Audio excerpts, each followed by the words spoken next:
There was alcoholism littered throughout my family tree, and I had no idea. I had 2 uncles that died of alcoholism, and the story I always got when they didn't show up for Sunday lunch at Mima's house was they don't care about their family. They're not good men. And that was sort of the programming that we all had. Step back just a little bit and look at your family history. Is it possible that my child has adverse childhood experiences that could manifest into addiction or alcoholism? It's almost impossible unless it's in your face to catch it early. My mind said, well, alcohol was the problem. It was never the cocaine. And also, still being a victim. My kids don't appreciate me. My husband hadn't taken me out on a date. All these reasons why I was underappreciated, overworked. It's like the swan song of a drug addict.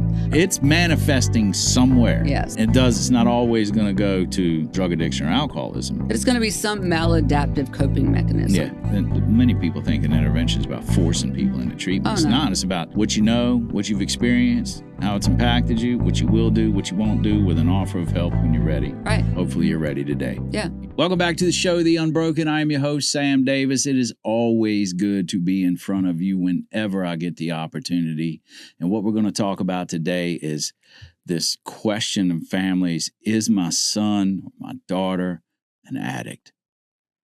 Oftentimes, I hear families who, now that they know that their loved one is an addict, is, why didn't I know sooner? Why didn't I know? Why wasn't I aware? And they beat themselves up. It is hard until that individual is showing up the way they show up in a big way to tell if your loved one is addicted. And my guest today is Marsha Stone. She's a person in long-term recovery. She is married to a person in long-term recovery. She's had kids that struggle with addiction, are now on the other side of it. She's the founder and owner of a treatment center, has devoted her life to helping addicted people, and she herself had this in her home and was unaware. I myself worked in this field for a long time, still working in this field. I'm up on 16 years now. Was right under my nose and didn't know it. And I live and breathe this every day, just like Marsha does. Marsha is the founder of Foundation Stone Wellness. She's the founder and owner of The Pearl, which is a women's program in Texas. And she's the founder and owner of Legacy Men in Texas. I think I got that right. She'll clear it up. I promise she'll clear it up.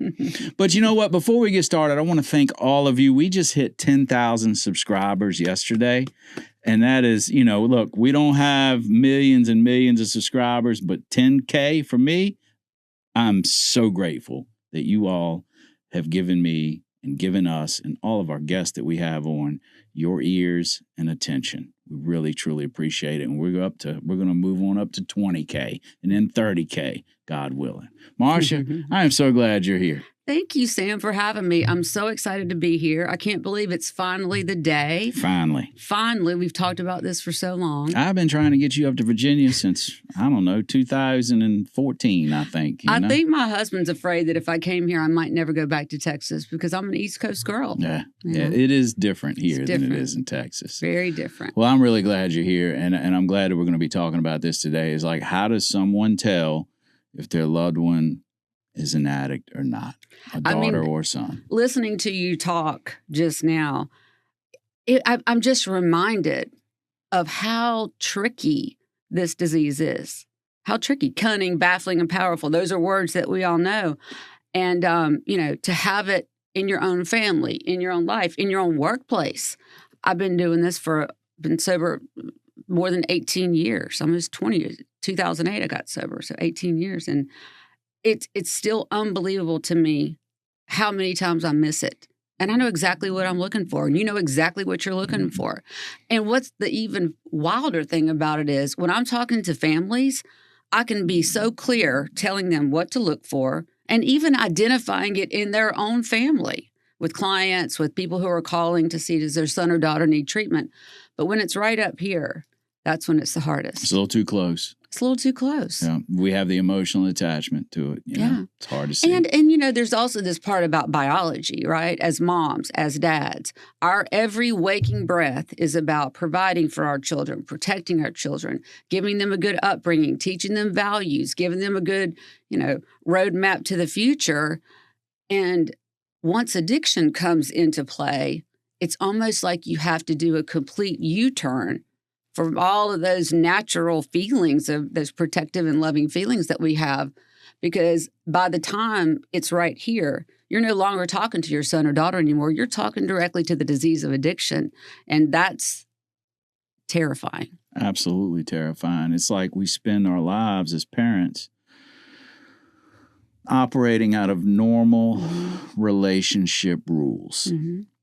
That when you're in a normal relationship, those rules work. Mm-hmm. Being helpful, being protective, being giving, Mm-hmm. right?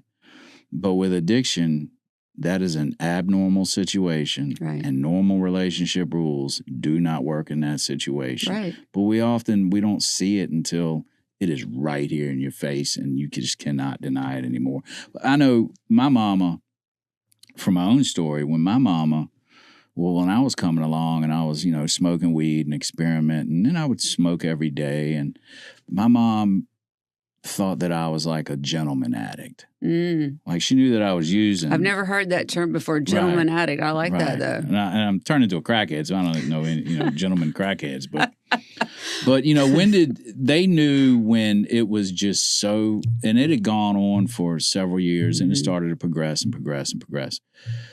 But when they walked in and I'm laying in my tighty-whitey underwear and everything gone out of the house, and I'm laying on the sofa and, half naked, looking like a crazy person. Mm-hmm. In the middle of the day, probably. Well, no, it was night, but it was, it was during a work day, So, there was just no denying it, just a look of disgust and shock and awe on their face. When did your family realize, and how long did it go before your family knew that you were an addict? Well, I think or did it work that way? It did. It did.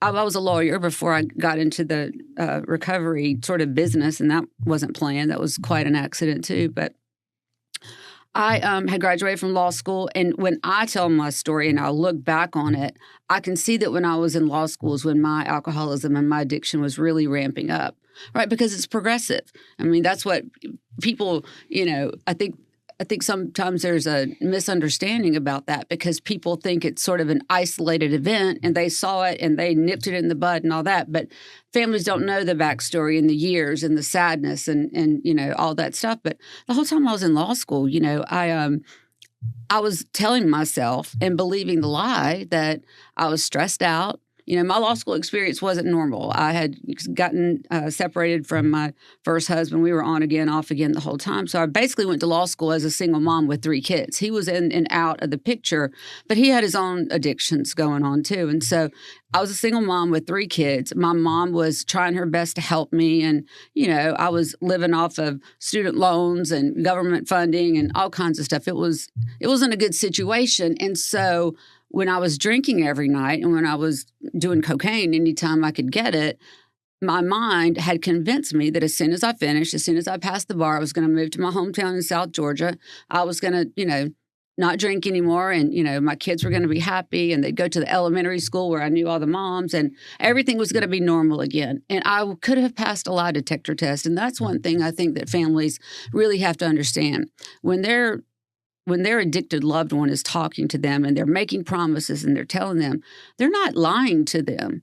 I believed it. I believed it more than anyone. My whole being and my whole sense of self was hinged on the fact that this was a chapter and I was going to turn the page and I was going to be better. So you know how this story ends, right? So I did pass the bar, I moved home, and I was the first assistant district attorney female assistant district attorney in the Southern Judicial District of Georgia, which is a very big job for a 29-year-old mom with 3 kids and a budding case of alcoholism and addiction that I had no idea about, completely unarmed. And, I talked with you a little bit about this last night. I remember it's interesting because in family systems, there was alcoholism littered throughout my family tree, and I had no idea. And we never talked about it. I had 2 uncles that died of alcoholism, and the story I always got when they didn't show up for Sunday lunch at Meemaw's house was they don't care about their family. They're not good men. They haven't been going to church, and they need to give their life to the Lord and then become better men, and then they'd show up like they were supposed to. And that was sort of the programming that we all had. And so when I moved back home, and my drinking not only didn't stop, it increased. I had money. Now all of a sudden I could buy, not screw top wine, but the wine with the actual cork in it. And I thought I was very sophisticated. And I was, Alcoholics don't use corked wine. I was trying to prove that money and a good job and stability could outpace alcoholism, trying to prove that to myself. Right. And it was a dismal failure. And so by the time I came home, obviously, my family hadn't been around me. I'd been in school and law school for 7 years. And so I moved back home with the kids, and I'd only seen them on Christmas. But all of a sudden now I show up with all of my, alcoholic glory, and my mom is concerned. My whole family is concerned. My aunt's the probate judge in town. My stepfather's a prominent attorney in town. My father's family's lived there since the 1700s, probably very much like your story growing up in a small town.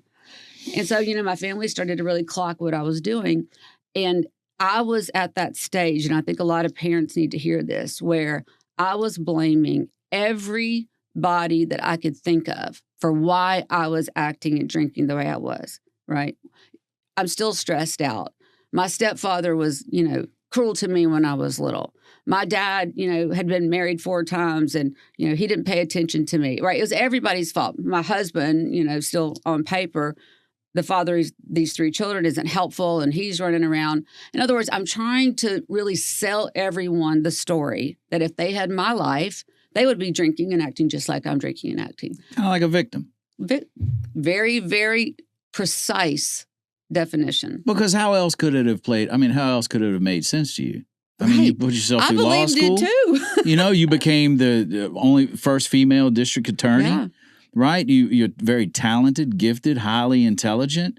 It's the only way that it really makes sense to you that you're in this situation has had to have been done to you, because with all my intelligence, I wouldn't have dared to gotten here by myself. That's right.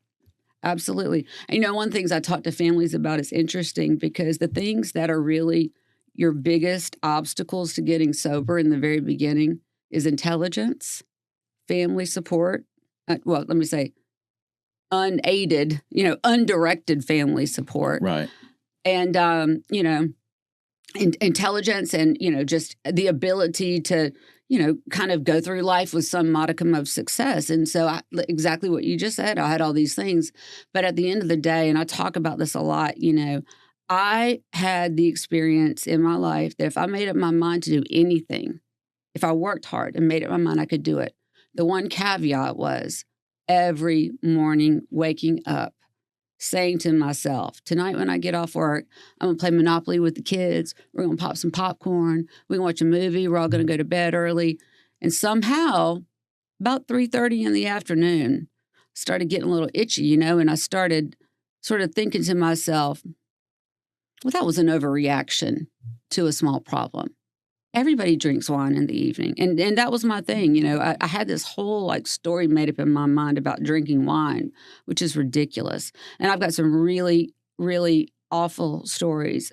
Once I got sober and made amends to my children and all that, my oldest son, he's a lot like me. And he's told me stories of going into the refrigerator and pouring out half the wine and filling it up with water, because he knew that whatever was going on when I started drinking that's when mom was not mom anymore. Right. And it's so hard to hear things like that. It makes me emotional just to think about it. But it's the truth, right? Yeah. And the one thing I will say is the absolute best weapon against alcoholism and addiction, in my experience, is the truth. Yes. As uncomfortable as it is to say. Hear it. Hear it. And when I finally, went to, what the long story short was, I had a bad car accident. It's a small town. It's on the front page of the paper. It's on the news. My family's horrified. I'm horrified. And my aunt, that's the probate judge, I said, she kind of gathered the whole family together and basically said, if you don't go to treatment, we're going to get custody of your children. And I didn't want to go to treatment, but I knew somewhere deep in my soul, I knew if I lived like this much longer, it was not going to be. I mean, I could have died in the car accident. I had it flipped over. And, of course, liquor in the car and all that kind of stuff. The things that we do. I ripped the tag off and, just acting like a crazy person. Yeah. Yeah. I'm like, by this time, 31-year-old lawyer, and I know everybody in town. My house is cute. My life is great. My kids are cute. They're great. Everybody's doing great. And I'm like out in the middle of the night, flipping my car over into a ditch in South Georgia and, thinking I'm going to hop out and pull the tags off of it and somehow like get out of this mess. Yeah. Just crazy. Yeah. Crazy. Yeah. Yeah. To look back on that now, it's like, it's almost impossible to put yourself there again based on where you are right now. Yeah, totally different person. Like someone was hijacked. You had been hijacked. Exactly. So it's its own entity inside of you, but your family didn't see it. They didn't see it. But I want to jump in here is that to me, like kids are so intuitive. Oh, Sam. They know when the adults don't. They know something isn't right. Mm-hmm. They're going by more energy than they really think they are. Absolutely. And, I'll tell you what my daughter said to me, that I've had heartbreaking conversations with all my children, but I'm so grateful for those conversations because now I can tell them to families, and it makes them have hope that their daughter or their son that's right now flipping cars and acting crazy and doing all that stuff might be able to return to the person that they once were, right? Yeah. So I went to treatment. My aunt called the people in and all that stuff. And I didn't really mind going to treatment. I didn't really want to, but, there wasn't a lot of whole good going on. Of course, I had to resign from the DA's office and, all that stuff. And the walk of shame out of the courthouse. Oh, my God. There's a part in our recovery literature that talks about more than most people, the alcoholic leads a double life. And oh my God, Sam, when I look back about that now, I still feel shame about it because I was literally showing up to court and I was the DA. I was making recommendations to the judge for how long the you that's on the other side should go to jail to pay penance or fine or whatever for your behavior. And it was the exact same behavior I was doing about 4 hours earlier. And probably had liquor on my breath. It got to a point where I had to take a shot of vodka before I could go to work because, Yeah. And I look back on that now and I in a way, I never even planned to get into this industry. But in a way, every conversation I have with parents, every person I intervene on, every, person that wants to leave treatment and I help them decide to stay, I feel like, I don't want to say paying penance because it's not a negative thing, but I'm making up for all of the lies that I lived for so long, Mm-hmm. And people I disappointed. So before we change gears, you told me a story one time. Didn't a drug dealer come into your law office and pay you in cocaine? Yes, exactly. Well, that's how. Okay, so I got sober when I went to treatment the first time, but I wasn't really interested in staying sober. Of course, I met a man in treatment, and we can do a whole nother. That's another podcast episode coming up. Love him. We're still married today. Have a beautiful family, but don't advise it. And I had been about 5 years sober on and off, and I was practicing law in Asheville, North Carolina. By this time, I was licensed in North Carolina and in Georgia. And I had this client that I'd done a lot of stuff. He was like a little, probably, the people that grow up in your small town, and they're always in some kind of a scuffle. Yeah. It's going to be a bar fight. It's going to be, somebody stole my four-wheeler, that kind of stuff. And so I thought he was a landscaper. I really did. And he came into my office and same thing. He'd gotten literally into a bar fight and, he was charged with simple assault and it was winter. And so I said to him, I was like, I'll represent you. The fee's going to be $500. And he was a landscaper and it was winter. So it didn't surprise me when he said, I don't have that much money right now. Can I offer something to barter? And back then, this was in the 90s and we didn't have Facebook Marketplace. So I was always trading for, right. I had a boat. Firewood for the winter. That wasn't abnormal. And I said, sure, what do you got? And Sam, out of nowhere, he said, how about an 8-ball? And instantly, I'm telling you in like a nanosecond, my mind said, well, alcohol was the problem. It was never the cocaine. And also, still being a victim. My kids don't appreciate me. My husband hadn't taken me out on a date. I wanted to get my living room remodeled, and he said we couldn't do it. Like all these reasons why I was underappreciated, overworked. It's like the swan song of a drug addict. But the wildest thing is I'm sitting there stone cold sober, no substance in my body.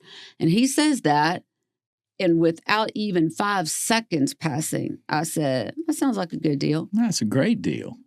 Sam, I went to the bathroom in my law office, did a line of that cocaine, and within another 15 minutes, I had to pack up my stuff. I had to go. My car's on autopilot to the liquor store. In North Carolina, they're all state-owned, so they all say, ABC. My car was on autopilot to the ABC. I lovingly came home and introduced my husband, who'd only ever been using opiates as part of his addiction story, to cocaine. And it was great for about 6 weeks. It took about 6 weeks for the wheels to begin to fall off. And when I tell people that story, they're like, but hold on, you knew that you flipped your car. You knew you lost your job. You knew your family was ashamed. You knew all that happened. Did you forget that? No, I didn't forget it. But we have this illness that when the thought or the opportunity for even a split second of relief comes our way, every other thing is instantly pushed out of our mind. Yeah, at least that's the way it happened for me. Yeah. Yeah, same here. Same here. And most everyone I know. It's like that whiskey and the milk story. Yeah. You know? So you live that life. Now you're on the other side of it. Mm-hmm. Married, kids, working in the field. Yeah. Right? Working in addiction, running a treatment program. I mean, you're becoming very well known and understood as an expert in this field. Thank you. And then you've got it. Then you find it's in your own house. Yeah. And you had no clue? What did that look like? Share how? Because there's families out here that have it under their nose right now and don't know. And the first thing I want to say to them is forgive yourself. Yes. Forgive yourself. So what happened was I went back to treatment, got sober, finally went to a long-term gender-specific treatment center. And, I've talked a lot about why that's the way I run my programs.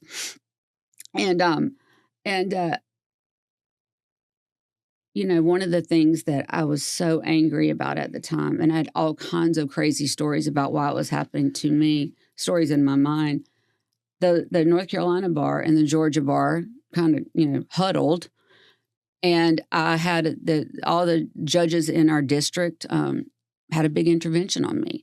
And the end of that was, yes, I went to treatment and the bar association helped me pay for it. I paid them all back.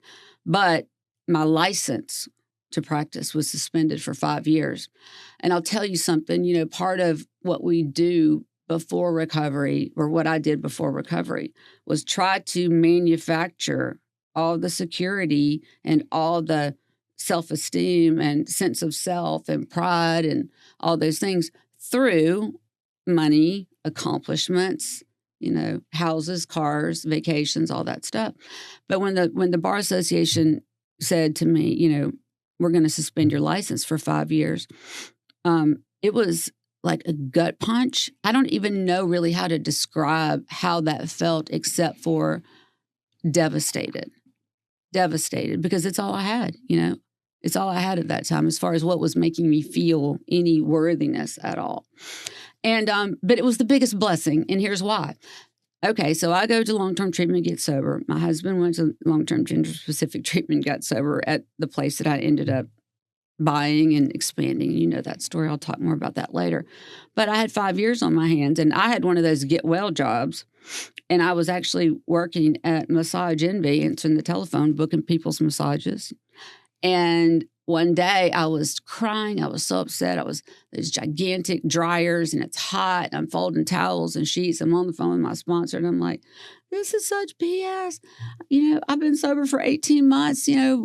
Why do I have to keep doing this? And she said, Marsha, you keep doing that because when the time for you to leave that, it will be very apparent to all. And not 2 days later, my phone rang and it was Mark Houston. And Mark Houston asked me if I wanted to come work for him and build a women's program that would mirror his men's program that, as I said, that's where my husband got sober. And, of course I was excited, but I said, all right, I'm not a drug counselor.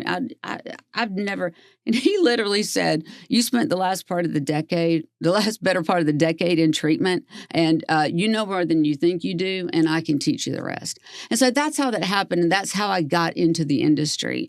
And not within 6 months, I had fallen in love with it. absolutely knew it was what I was supposed to be doing, was excited about life again, went and got my LCDC, licensed chemical dependency counselor in Texas. And 6 months later, Mark Houston died suddenly at aortic aneurysm.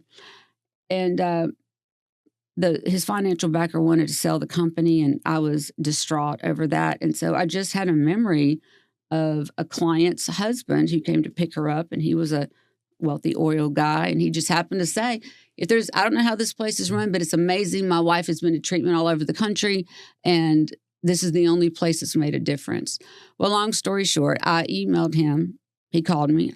His name's Wayne Kinsey, wonderful man. I said, I don't know what's going on, Wayne, but they're saying they're going to close the place down.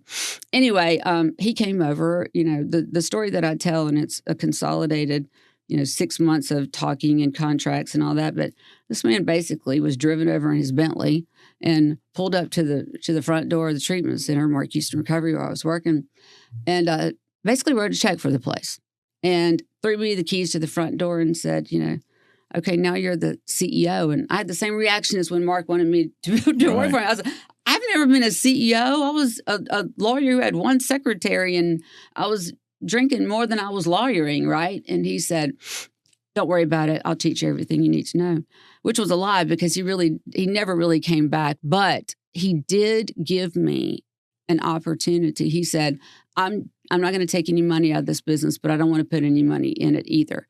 But I knew that if I really needed it, that I could call him. I never asked him for not one penny. And I started running that treatment center, and I didn't know anything about running business. We had a bookkeeper at the time, and she taught me how to read a profit and loss statement, a balance sheet, and all this stuff. And, I just was so happy. I was so happy. I felt like all this alcoholism, all this shame, all this disbarment, all this financial trouble, and just all of it, had really prepared me to be in this role where I'm really mentoring people and showing them this is how I did it, and you can do it too. Because we weren't licensed back then. It was just a recovery center. Right. So that's kind of the way it happened. I've often said, I never applied for one job in recovery except for Massage NB, because you probably have this experience. Once you're really, really firmly committed to turning your will and your life over to the care of God, and you have a real understanding that my life in this higher power's hands is going a heck of a lot better than Marsha in the ditch and the tail lights and all that stuff, And so that's really the way it happened. And, the business grew, we expanded, we became licensed, we became really clinically sophisticated. And that business has kind of morphed into what is now Foundation Stone family of programs. And I don't know, I just cannot imagine. I'll ask you, I can't imagine doing anything different now. It's been way more than 5 years. I'm sure I probably could have gone back to fighting over people's pet custody. But this is where you're supposed to be. Yeah, I mean, look, there's days where I'd like to be selling T-shirts on the beach somewhere, or, running a lemonade stand, but I wouldn't trade it really at the end of the day. So, I mean, that's just a testament to how gifted you were in this field and knowledge around addiction and recovery, yet it's in your own backyard. Yeah. Oh. How long had it gone on, and how many children did you have that struggled with it, and what's the story? How did that unfold? You didn't see it. Because we're going to need to tell these families, all right, what do we look for? Right. We have to first tell them, what did you miss? Right. Well, so now you kind of heard the story. I mean, I was well-versed in alcoholism and addiction. By this time, well-versed in recovery. And what really was hard for me to overcome at the time was telling families what they should be doing, telling families how to hold boundaries. If your daughter says this, you do that, just really orchestrating all this stuff and just preaching to families about, I finally got sober when the bank of mom and dad dried up and my kids were taken for a year and my law license was gone. It's kind of like, okay, this is no longer playtime, right? Right. And my husband's Jonathan Stone. We've been married for 25 years and have been through the ringer together and, just have an amazing relationship and marriage. I'm very grateful for that. But if it weren't for recovery, that would not be the story. I can tell you that. We have a blended family. I had 3 children from my first marriage. Jonathan had 1 child from his first marriage. And then we had our youngest together. Our youngest is now 21, getting ready to finish his senior year at college, which is unbelievable to me, how fast all this has happened. Yeah. But really what happened was I'll talk about my middle son because his is, just so profound and had me questioning everything I thought I knew for a long time after it happened. So my middle son's name is Brooks, and I've always been very, very close to him.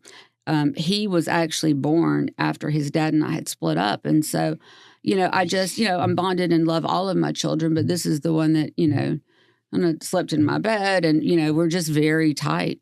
And he started showing signs like he didn't want to go to college. He couldn't keep a job. He was kind of into, growing his hair, and he had tattoos and all that kind of stuff, which, I mean, I don't have any issue with that. I just saw all these things kind of happening. And I really believed that he was depressed. I really believed that. Well, it looked like he was depressed. But my husband was saying to me, I think there's more going on than this. I think we need to drug screen him. I think there's more going on. And I don't want to I want to interject something here. Go ahead. Is that wasn't his blood son. Right. So while he loved him as his own. That's why I was trumping. You don't know. That's my son. Right. But he was able to see what you couldn't. Yes. Because he was just removed just enough to be able to see. Just enough. Didn't have some of the history that you had with him. Right. Right? He was able to see what you couldn't. Mm-hmm. But you were like, you're wrong. Right. And that's a gift for all families. Yeah. But addiction will have me telling my husband of 25 years he's raised this boy to mind his own damn business. Yeah. You don't know. You don't know. Was there any part of you at that point that's like, maybe he's right? Sam, no. You were dead on it. And we even hired a man named Richard Ryan. I don't know if he's in this field anymore, but he used to really do a lot of work helping families. He came over to our house, sat at our kitchen table as a favor to me. And Jonathan was telling what he sees, and I was telling what I see. Me and Jonathan are having basically a fight at the kitchen table. Right. And Richard Ryan is saying very reasonable things like, why don't we give him a drug screen? I was even against that. I don't know why I was so adamant about it, except for looking back, I think that now if my son was an addict, that it made everything that I had done and they had seen and lived with me even worse. I think that's what it was. Right. And plus just the biology part. But no, you're right. Jonathan was just enough removed. Anyway, so, I mean, this has been going on for weeks. And one night, I'm minding my own business, sitting in my bed, watching my Bravo TV shows. And I got a text message from this girl that had gone to high school with Brooks and had dated him. And it was screenshots. It wasn't just her saying, I think Brooks has a problem. It was screenshots about cocaine. It was screenshots about suicide. And as an aside, my oldest 3 children, their father never got sober, and he actually committed suicide. Mm. And, I've said this to a lot of people. He died of alcoholism. It says suicide on his death certificate, but he died of alcoholism. And so statistically, children who have a parent that commits suicide, I'm sure you've read some of these studies, have a higher chance. So that's driving me, right? That fear, my shame, all this stuff. Anyway, and I get a text message from this girl who I never even met when they were dating. I don't know how she got my phone number, but it was right there in black and white. His words, not Jonathan's, not the family coach, my son's words. And I called Jonathan in there and I showed it to him. And he said, call, I don't want to say the name of the treatment. Call that treatment center and you tell Brooks I'm taking him in the morning. Because I said, I don't want you to tell him. I want to tell him.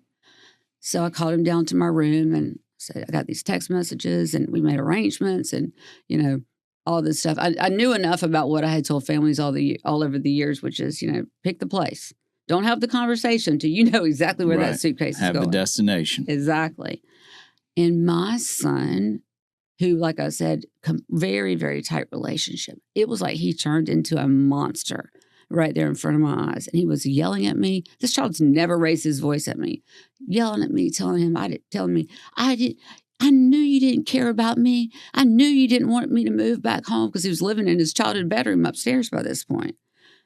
I knew you didn't care about me. I'm just going to leave. I know Jonathan doesn't want me living here. He's pulling out all the things that he knows is going to cripple me. It's like they keep record. Yes. It's like we keep a tally of like, okay, I can pull this card out later. Yeah. I can pull that card out later. Like Yeah. they know us better than we think. Yeah. I knew how to play my mom and dad. You knew how to play yeah. your loved ones, man. And so that's the only defense he's got, and he's going to pull that card. I tell families a lot about that, though, because I want them to understand, and this is something I hope that everybody who watches this podcast, if you don't remember anything else, remember this. It is more important when you have those conversations about whether your child or your loved one is going to live or die than what they think or feel about you in that moment. And that it was like just absolutely tattooed on my brain. And when he was telling me that, finally, it all came together because he's acting exactly like I'm telling parents that their child is going to act and what to say and what to do. And finally, in my own home, it could not be ignored. I've learned stories since then from him. I mean, he was having, we were partying every night up there, and I'm sleeping downstairs.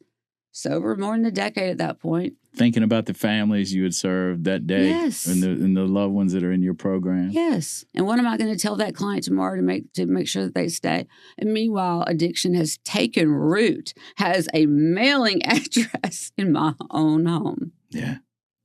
And so the end of that story was Jonathan did take him. We did Family Week, and he's been sober over 10 years now. And, is married and brought me my first little granddaughter, and now he has 2 little girls. And it's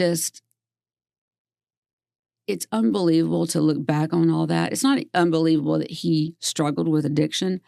It's unbelievable that went on for so long right in front of my eyes. And again, I always tell families, like, it wasn't that I was unclear.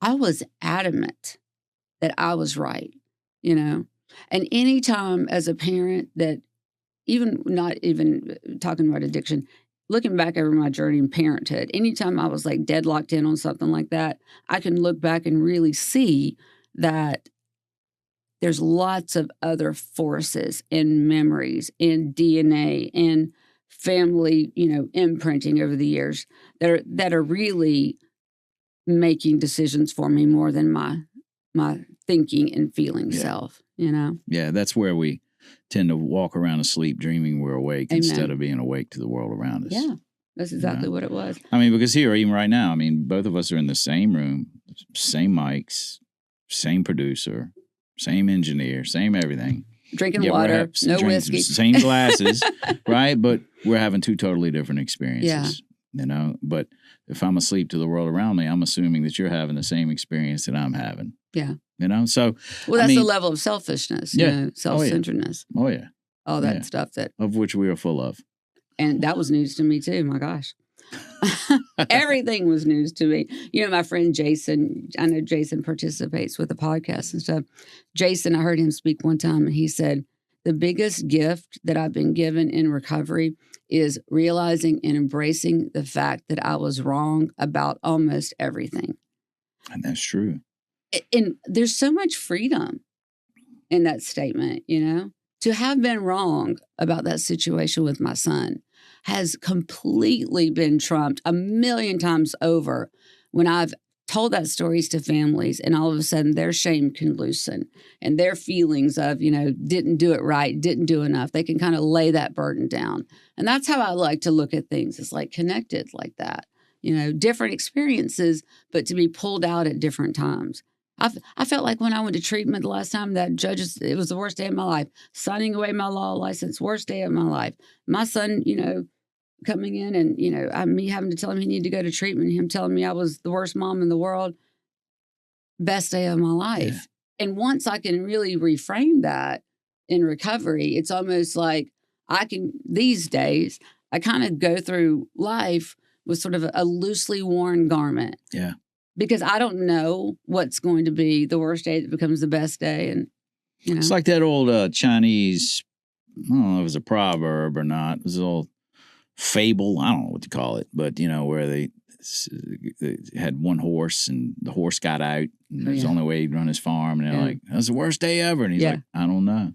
Yeah. Like the best thing that we can come to is like, I don't know. Could be Yeah. bad, could be good. Because that horse found some friends, I think, and Yeah, came brought back and 12 horses with him, and he was like the richest man in the village. Yeah. And then he's like, oh, it's the greatest day ever. And he's like, oh, I don't know if it is or not. Yeah. Could be, could not be. Don't know. One of the horses kicked his son, broke his leg. Yeah. It's the worst day ever. You can't take care of the horses. Could be, may not be. I don't know. Then the army came to draft his son to take him off to a war that they were sure to lose or die or whatever. He couldn't go because his leg was broken. Right. So you never know. It's true. And that's been my experience. I thought it was the worst day ever when I was going to lose my kids and go to prison. Yeah.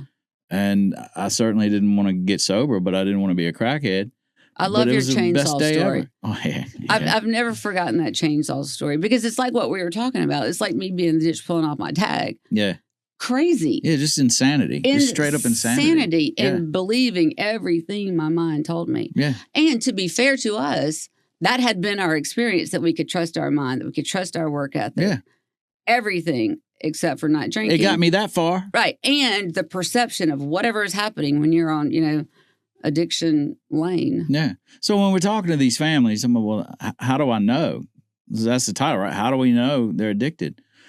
Oftentimes, you're not going to know until it's in your face. But we mentioned something earlier about you had Jonathan. Yes. Was saying, hey, red flag, alarms going off. And I trusted what he was. I trusted him as a person. Right. But just didn't trust what he was saying about that. Right.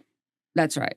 So wouldn't it be that families should, one tip that you can give the families here is like, hey, pay attention to what others in the family are telling you. Right, right. If you can, to the extent that you can, lay down your defensiveness for just a second and really remember that this person that's talking to you, loves your child, is not trying to bring harm, is just trying to be honest. And it took me a while to kind of unravel all that, because, I don't know, it was just, it was the first time that I had really experienced the fact that being a mom with someone that was struggling with addiction, that the fact that I was a professional in addiction, had been sober a long time, and was even a drug and alcohol counselor, it did not matter. It was to no avail. And one of the things, that I say to families too is don't always listen to your gut, but it's kind of that, wear it with a loose garment again. Yeah. And to begin to get people involved in the situation, or taking advantage of, asking the people that are already there, what do you think? What do you see? Yeah. I think also to look back through your own history, your own family history. I'm looking at my, I have a family cemetery full of us. Mm-hmm. I was, and nobody talked about it. No one talked about it. Yeah. My grandpa, I didn't know he was an alcoholic until he was dead and gone. Right. And he died young. Well, let's say young. He was 71. That's pretty young. And I never saw him drink, but I noticed that he'd lay down in his recliner every night and go to sleep, and I couldn't wake him up. And I remember a thing of Gentleman Jack or Virginia Gentleman underneath, or Old Forester was what it was, underneath my grandma's sink. And I'm like, what's this doing? And nobody drinks. My grandma doesn't drink. My grandpa doesn't drink. Like, this is like a happy land over here. Mm-hmm. And like, no one talked about it. Mm-hmm. No one talked about it until after he was dead. Yeah. But there was a lot of signs that, hey, something to pay attention to. Like I was a train wreck. Their mama was a train wreck. Just abandonment, all sorts of adverse childhood experiences that both my kids were having. Yeah. So I kind of went the other direction than you did, is when I got sober and came home, and they're little. Like, I got full custody. They're little. I'm trying to pick out alcoholism in them at 5 years old and 8 years old. I remember you called me. Yeah. Because the mom was kind of going off the rails, and you called me, and you were, I don't want to say that you were scared. You were scared. You had nerves, right? Yeah. Terrified. You're stepping back into this as a parent with all the chips stacked against you. Yeah. Yeah. So I think it's important to look at, all right, let's look at their life. Is it possible that they could have some adverse childhood experiences? It doesn't necessarily have to go to drug addiction. It could go to toxic relationships. It could go to workaholic, body image issues, going food, somewhere. whatever. It's manifesting somewhere. Yes. Right? It's not always going to go to drug addiction or alcoholism. But it's going to be some maladaptive coping mechanism. Yeah. That's a long word for trying to outrun yourself. Yeah. Yeah. And what helped me and my oldest, thank God. I mean, he drank, he smoked weed. But how old were they when you came home? Remind me. 8 and little elementary school. 8 and 3, almost 4. Yeah. Yeah. And my youngest, like, he doesn't remember any of it. Mm-hmm. His body remembers it. I mean, his soul remembers that stuff, but his mind doesn't remember a lot of the stuff. But he doesn't remember me coming to get him. And like, I'm just stranger. And he knew I was dad, but I mean, I came and picked him up and I was in charge of him. Were you more nervous about stepping back in, or maybe stepping into first time ever, the role of full-time dad? I had no idea what to do. Or were you more nervous about making sure you didn't relapse or making money, like, or with all of it? Well, to take care of them and be the father required me to make money to provide for them. I was terrified. I had no idea how to be a dad. And equally, I was terrified that I was going to cause immense damage to them further trying to be a dad and drive them into addiction and alcoholism. Yeah. So I was... How long had you been? I knew you went to long-term treatment. How long had you been in Texas before you came home? I was 2 years sober when I came home. Okay. When I came home and it's like, boom, here kids, be a dad. Here's your ready-made life. Yeah. Ready, set, go. Yeah. So I had gotten some guidance and I had thought, man, there's no way they're going to avoid this addiction. There's no way. Like, how am I going to prepare? And I remember my oldest got caught at a party outside of school, but he provided alcohol. Mm. And I got a call from school about it. And I called him. And I thank God for recovery for this, because I didn't yell at him. Mm-hmm. I didn't scream at him. I was terrified more than I was angry or disappointed. And I sat down and talked to him. I said, well, I said, hey, I got a call from your school. Why would I be getting a call from your school? Probably about a party. Ask the question that you already know the answer to. Yeah, probably a party. He's an honest kid, right? And I said, well, what about the party? He said, there was alcohol there. I'm like, all right, well, what about that? I provided it. Okay. I said, well, son, look, man, I'm really afraid. Based on our history, based on my history, I'm really scared. This is dangerous ground. I said, after the game, come straight home. Mm-hmm. I said, I'm gonna talk to some people that I trust. And I said, I'm going to get my wits about me and we're going to have a talk when you get home. Oh, that's such a wise thing to say. I'm going to talk to some people. And I knew that boundaries, knowing my trade, right, and what I do for a living with boundaries and families, all right, boundaries are in order here. Mm-hmm. And I sat him down and, I'm like, look, man, I didn't shame him. I didn't judge him. I didn't come from some pulpit. I just said, man, look, you may have to take some licks. Mm-hmm. I said, but you need to know, I'm not going to sit here and tell you don't drink. I said, because that's not going to do any good. I said, we'll tell you what I'm going to do. And that is, if you get caught, if you get in trouble, those are your consequences. Mm-hmm. I will not bail you out of jail. Mm-hmm. You are going to be in full ownership of your circumstances. Right. I haven't had to utilize that. And my son, my youngest, he drinks. I'm not trying to put all their stuff out on the street. They know I know. Yeah. And I've gotten screenshots, a twisted tea box on his head laid out in somebody's yard, and I'm like, oh my God. I did boundaries. Yeah.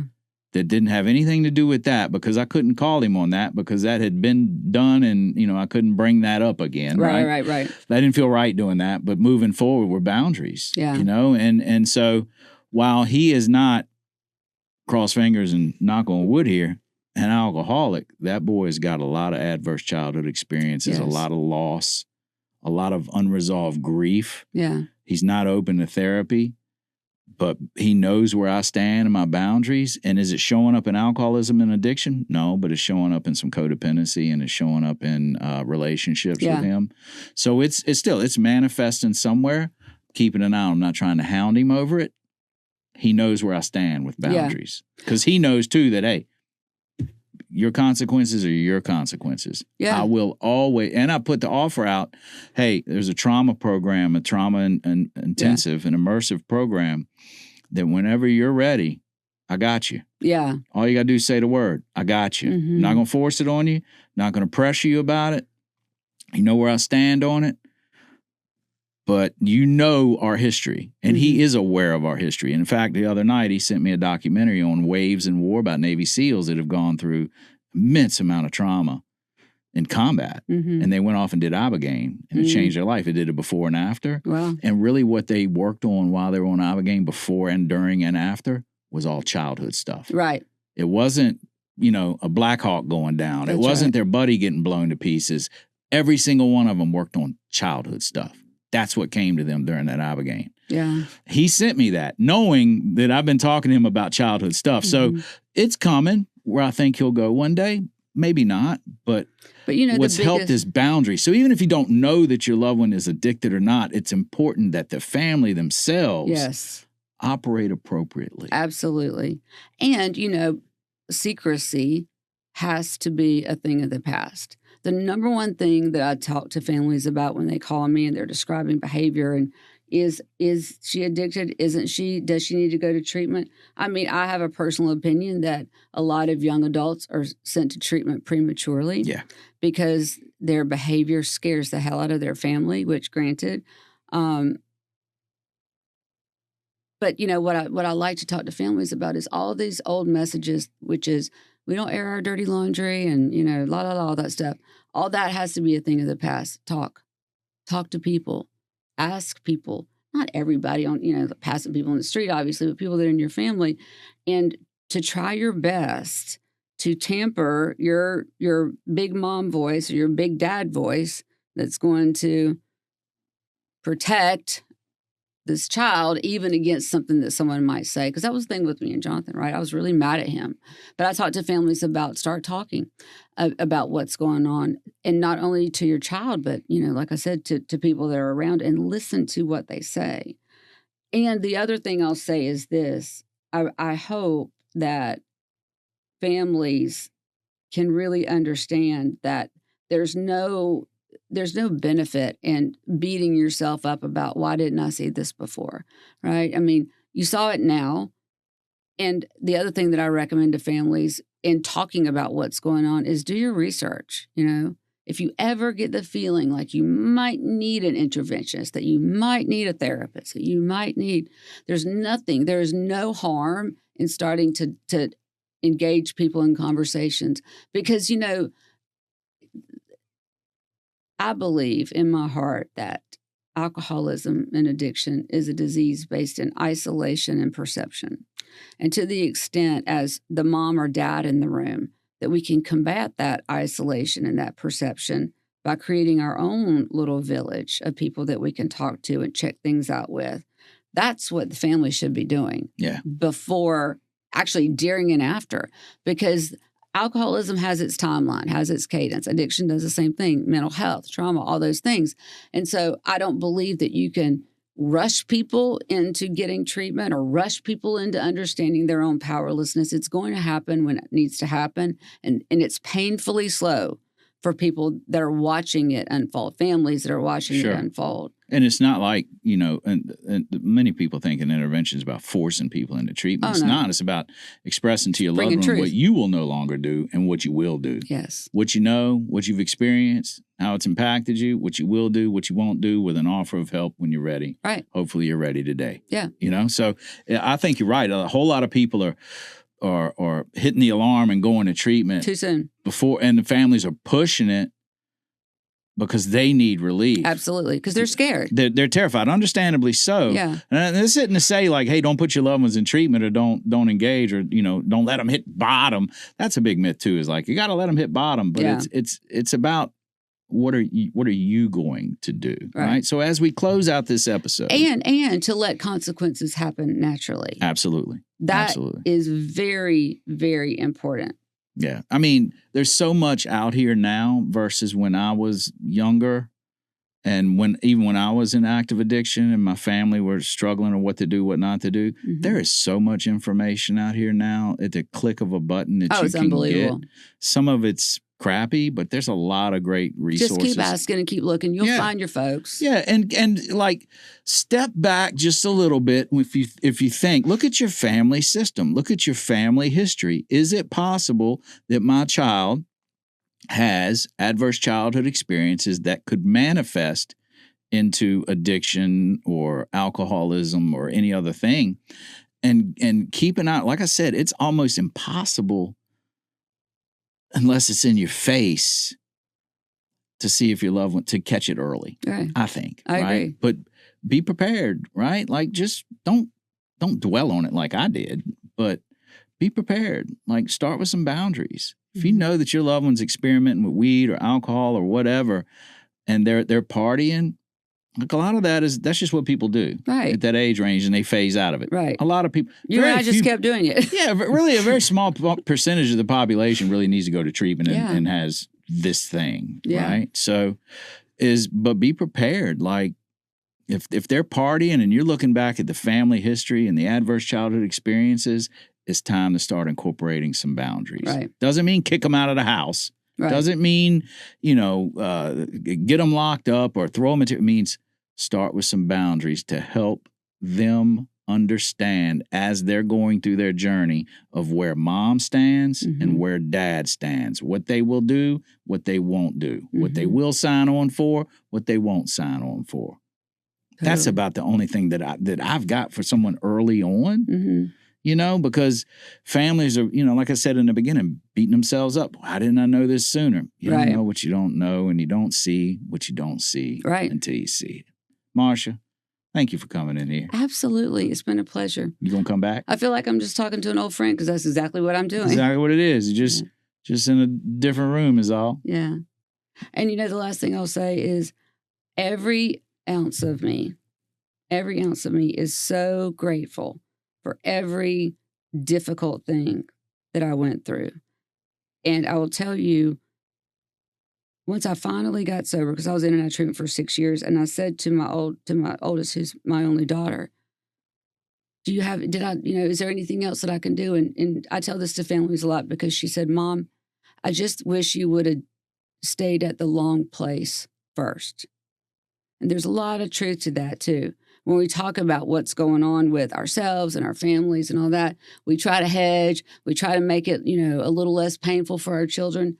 Sometimes we just have to rip the Band-Aid off, sit all the way down, and get them where they need to be, get us where we need to be with love and understanding and compassion as the backbone of the relationship, but set aside for just a few minutes so that we can absolutely annihilate addiction and alcoholism continuing to ravage our family for generations, And the fact that I raised my hand and went to treatment and they saw that gave them the language to do it earlier. Yeah. Because I went finally to long-term treatment and got sober.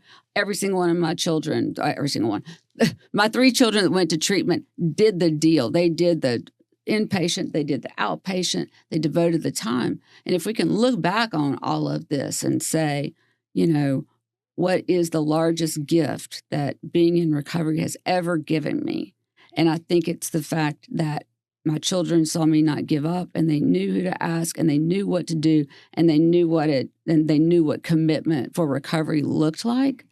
We can't erase everything in the past, but we can certainly be the out loud alcoholic that said something's wrong here. Yeah. And set about the process of fixing it, so that their children don't have to continue to be harmed, and their grandchildren. I watch my children now being parents. 2 of my sons have little girls. I have 4 granddaughters. They're amazing parents. Right. They're way better parents than I ever was. Yeah. And I like to think that recovery has everything to do with that, Yeah, man, I'll say the same thing. I mean, not about kids because my boys don't have children yet or they're married, but my 24-year-old, he's a better man at 24 than I ever even dreamed of being at 24. Thank you, God, and thank you, recovery. Thank you, God, and thank you for the pain and the experiences. While I would rather they have never experienced what they did, and it has harmed them, it has given them some strengths that will carry them through this world. My youngest is stubborn.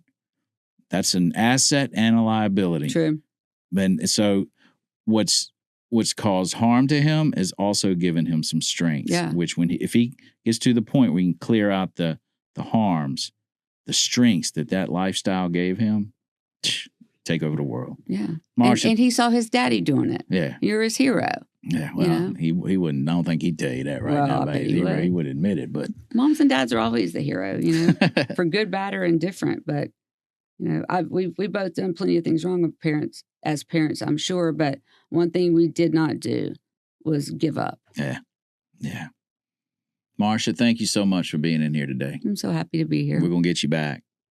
All right. Thank you. I appreciate it. Absolutely. This episode was brought to you by Foundation Stone family of programs out of Austin, Texas.